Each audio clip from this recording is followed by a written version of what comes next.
So today's chapter is shorter than the previous chapters as we play out the waiting game, waiting for Will to return. I don't know if any of you out there have ever gone through something similar where you were a new expectant mother and your husband had to be away on business or for some other reason, and you had to do life on your own during that time. I can't even imagine what that would be like. But even just thinking how they didn't have access to cameras the way that we do and could take pictures all throughout these months as her body's changing and her belly's growing, you want your husband to be a part of that journey and that experience. To think that it's even possible you might have this baby before he returns and he never would have experienced you during those final months when you get to feel the baby kick and it starts to get real. And just thinking about all the help you need when you are pretty close to being due. There's a lot of things you can't do anymore, especially sleep. So it's hard during the day when you have to do everything on your own. With very little sleep, it can make you become pretty exhausted. So I can only imagine what this waiting period was like for Sarah. But no more imagining, let's read about it. Chapter 12. As the weeks went by, Sarah fought her loneliness, but the magic circle of her life seemed broken. The cabin, once so filled with Will's presence, seemed abounding in loneliness. It reached out at her from every corner of the room, yet she was more at ease there than elsewhere. For there, her dreams of a perfect union with her beloved had been fulfilled. She visited her mother and Mrs. Moore occasionally, but clung stubbornly to her determination to spend all her nights alone in the cabin, refusing offers from Mary Alice and even little sister Carrie to stay with her. "I'd rather be alone," she answered when urged that she needed company. "Will may come and surprise me. Besides, I'm not the least bit afraid." At first, she assumed an assurance she did not feel. She did not want pity. Later, as the days and nights went by, she lost all fear and clung to the hope that Will actually would come some night and surprise her. He would find her waiting. Her every waking thought was of him. She built up a dream world for herself where she could escape from the reality of his absence by reliving memories of their precious days and nights together. At night, when she crept into bed, she prayed for dreams that would bring them together while she slept. Each day, she spent several hours sewing on the layette for her child.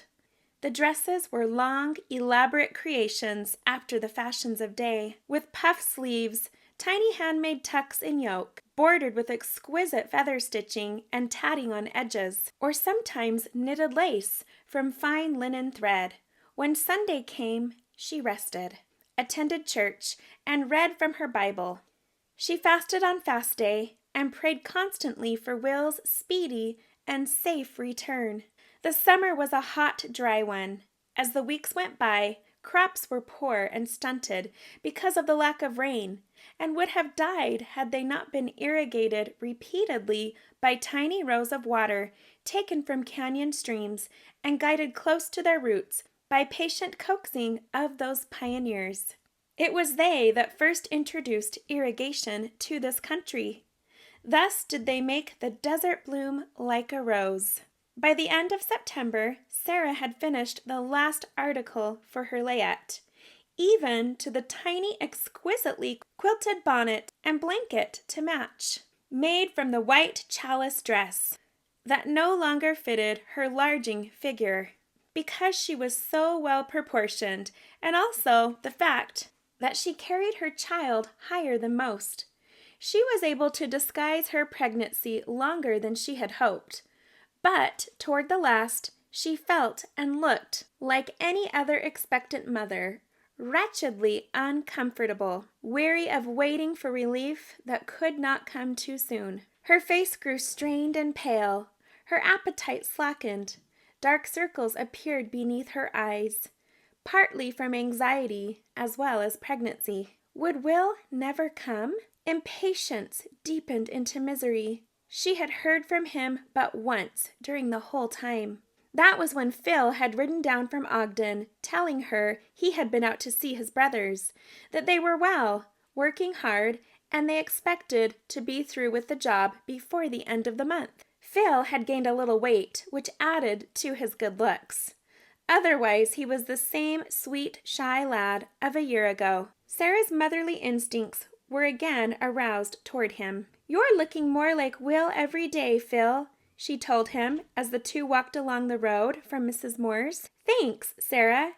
Coming from you, that's a real compliment. Tell me about him, Phil." He caught the note of longing in her voice. "Are you sure he's all right?" "Couldn't have looked better. Sun-tanned as an Indian, and say, what muscles! Heaving those heavy logs around day after day sure has done wonders for them both. Neither Will nor Charles has ever looked so fit in all their lives. They're the ones that look alike. Everyone there takes them for twins." "Does he seem homesick, Phil?" "For you? Yes. He made me promise to come and see you and see that you were all right. And that reminds me, he sent you some money. Here, No, wait, till we get home." "Are you sure it will take that long, Phil?" "Yes, Sarah. They have no machinery. All the work must be done by hand, and there aren't enough men in teams either. That slows them down considerably." "Were there any women there?" she asked. He sensed what was in her mind, knowing how she had fought being left behind, but she kept her face averted. "Look here, Sarah, if you mean what I think you do, that's no place for you. There's no real living quarters. The men bunk in tents. It's a camp only." They had reached the cabin. Sarah insisted he stay and have an early supper with her before starting back. "It won't take me a minute to fix a little bite, and I'd love to have you for company. It's so lonesome here alone." "Well," he hesitated, "if you're sure it won't be a bother," and hungry for someone to talk to who understood and cared, he was ready to stay. She took him by the arm and drew him inside with her. "We'll have hard-boiled eggs and watercress salad with bread and butter sandwiches. You make a fire while I get the other things ready. We'll have mint tea with it." Gradually, as the meal progressed, much of his shyness disappeared. Without seeming inquisitive, she drew him out to talk about himself, his likes and dislikes, how he spent his evenings, his plans for the future. "My greatest hope is that someday I'll find a girl just like you, Sarah, and settle down in a home of my own. But it's only a hope. So far, I've yet to see a girl that can hold a candle to you for looks, brains, or anything else. That's one of the nicest things I've ever had said to me, Phil. But you flatter me. You'll find her all right, and when you do, you'll forget I'm even alive." "I think you're the sweetest woman on earth, Sarah," he answered solemnly, looking her straight in the eye. "I don't say it covetously. You are Will's wife, and that's exactly as it should be. But unless I could find a girl who could measure up to you, I would not consider marriage." "I wish you wouldn't put me on a pedestal, Phil. It's too hard to live up to. I'm not half so wonderful as all that, but just the same, it gives me a sweet warm feeling inside to know that so fine a person as you could like me." "Forget it. We won't argue the point. Let's talk about you for a change. Do you care much for books?" "Do I? Now you've really hit on a subject close to my heart. Why, I'd rather read a good book than eat an elaborate meal. Trouble is, new books are hard to come by. Of course there are the church works. We have all 4 of those. I've read them through several times.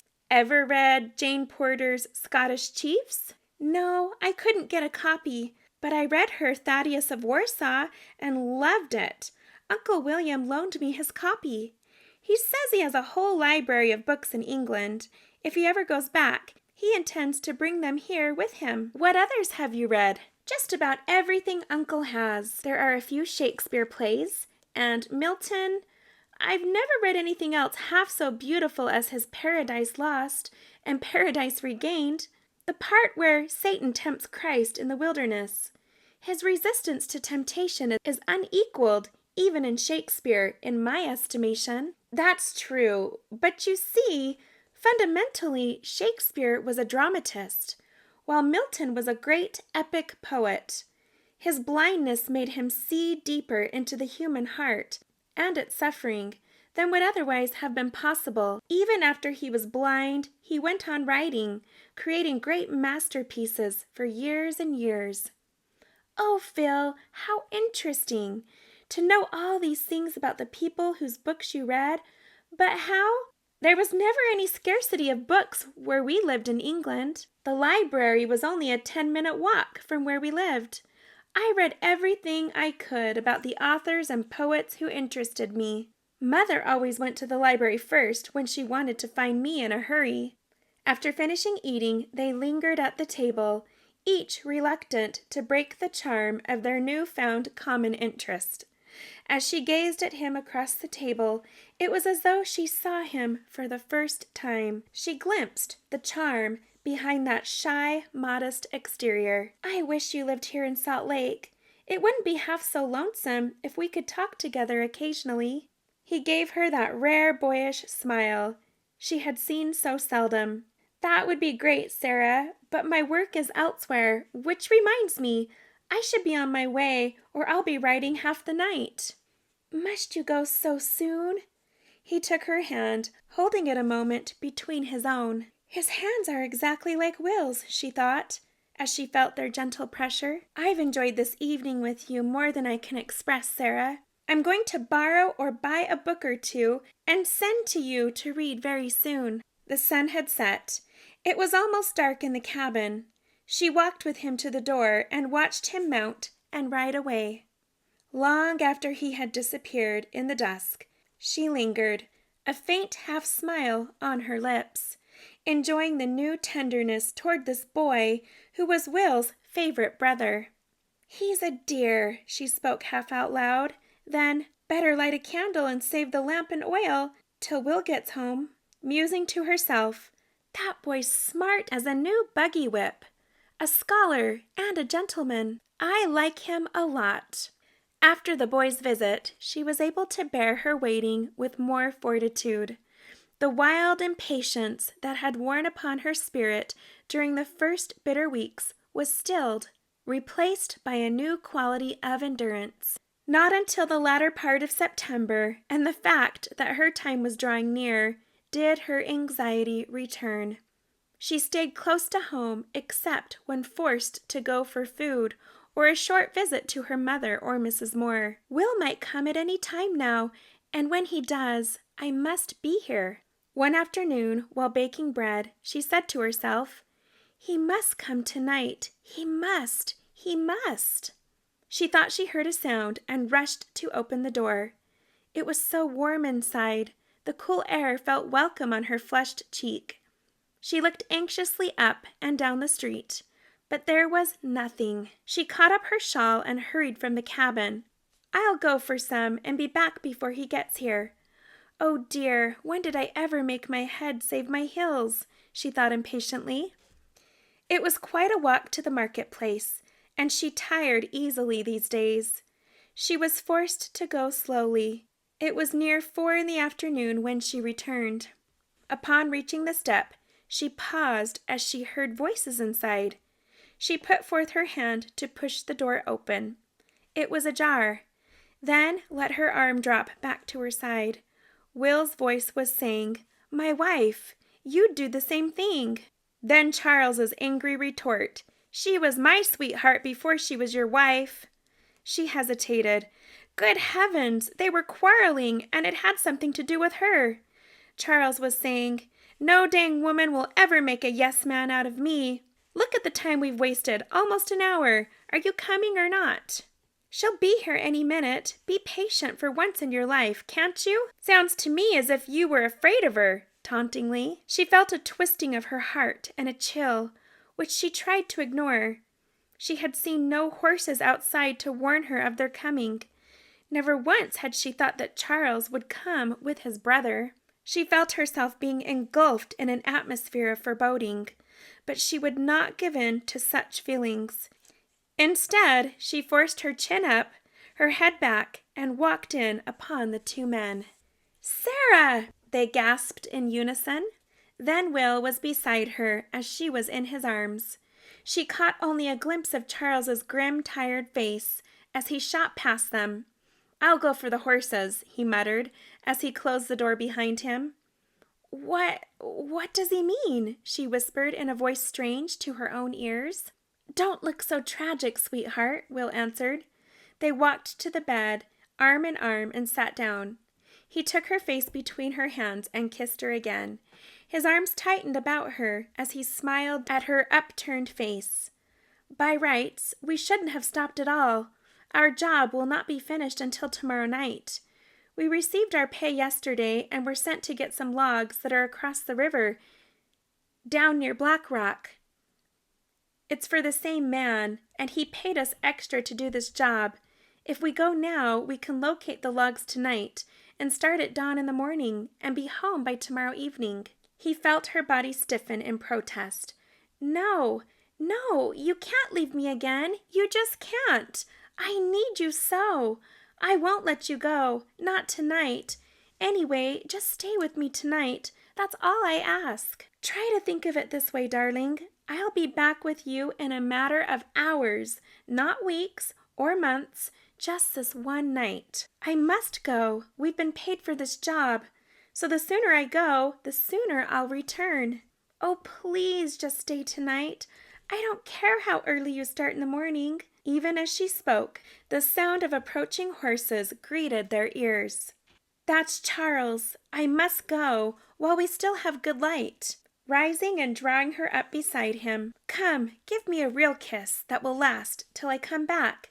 Let me see you smile. I want to hold that image in my heart." "But you've had no supper. See, I've baked new bread and have fresh butter and some milk." He was leading her toward the door. "Not this time, darling. Save it till tomorrow.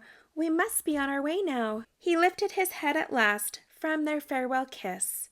"Remember, my dearest, this is not goodbye, just good night. If you get lonesome before I return, just look in the Bible. I scribbled a note while waiting for you when first I got here." She lifted her eyes and looked into his, so close to her own, and tried to smile. But her lips, quivering, would not do her bidding. How could he be so light-hearted when her own mood was one of gloom, which even he could not dispel? All her pleading had been in vain. She braced herself for the pain of watching him ride away. "Goodbye, Will," she whispered, and he was gone. He turned and waved to her as they rode off down the road. Her hand went up mechanically in an answering salute. She felt suddenly very weary as she turned and went back inside. Flinging herself across the bed in an abandonment of misery, she let the tears flow unnoticed down onto the counterpane. And that's it for today's reading. So, if you were in Sarah's shoes, would you have responded the same way? Or would you have been okay for your husband to be gone one more day? And what are your thoughts about how Will handled this? Do you think he should have stayed the night and have been more understanding of his wife's feelings? Or do you think Sarah should have been more understanding of Will's situation? Share your thoughts in the comments down below. And I will see you next week for Chapter 13. It's a short one, but very intense. See you then.